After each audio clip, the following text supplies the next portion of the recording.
پتہ لگا کہ موچی دروازے لاہور میں ایک پارٹی کے جلسے کو ناکام کرنے کے لیے پانی سے فیضیاب کیا گیا ہے. مقصد کچھ بھی ہو، میدان بھی خوش ہوگا کہ پیاسے کو پانی تو ملا. اور یہ اصل میں وہاں سے شروع ہوا تھا.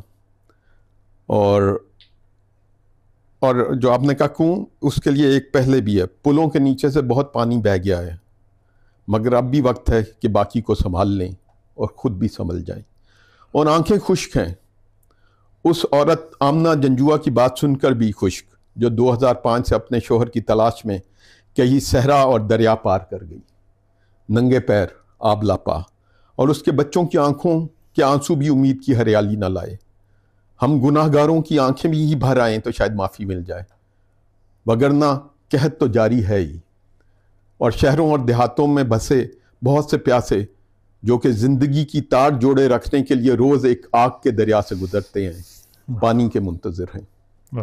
اور پاکستان بھی منیر نیازی کے الفاظ میں کہتا ہے، ایک اور دریا کا سامنا تھا منیر مجھ کو، میں ایک دریا کے پار اترا تو میں نے دیکھا. حبس بہت ہے، آئیے نماز استسقا ادا کریں.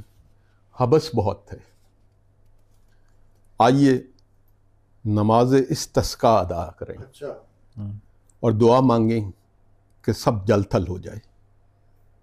موچی دروازہ بھی اور تھر کا ریگستان بھی. موچی دروازہ پاکستان میں وہاں پہ ایک گراؤنڈ ہے جس میں بہت سی پولیٹیکل موومنٹ شروع ہوئی تھی. اور یہ کہانی کا پس منظر یہ ہے کہ کچھ لوگوں نے وہاں جلسہ کرنا تھا تو موچی دروازے میں پانی چھوڑ دیا گیا تھا. یہ عام طور پہ کیا جاتا.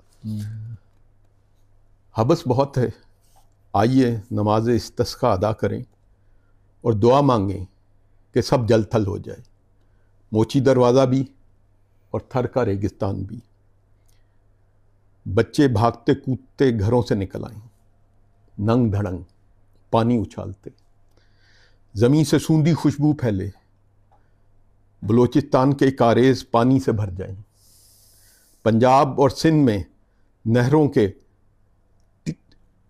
ٹیلوں تک پانی پہنچ جائے. ٹیل جو ہے نا، ہم سرگودا میں یا ادھر اگر آئے تو جہاں نہر ختم ہو رہی ہوتی ہے نا، آخری پوائنٹ انگلش کا ٹیل ہے، اور اردو میں جیسے سرگودا میں اننجا ٹیل ایک جگہ، تو وہ انگریزی کا ٹیل استعمال ہوتا ہے. ہاں، پنجاب اور سندھ میں نہروں کے ٹیلوں تک پانی پہنچ جائے کہ کسانوں کی فصلیں ہری بھری ہو جائیں. کشمیر سے نکلتے دریاؤں میں پانی ہو، سرحد میں بنے ڈیم بھر جائیں، پانی بھی آ جائے اور بجلی بھی، اور کچھ پانی آنکھوں سے بھی بہہ جائے، ندامت کا کہ دامن تر ہو جائیں. دعا پھر ہی قبول ہوتی ہے.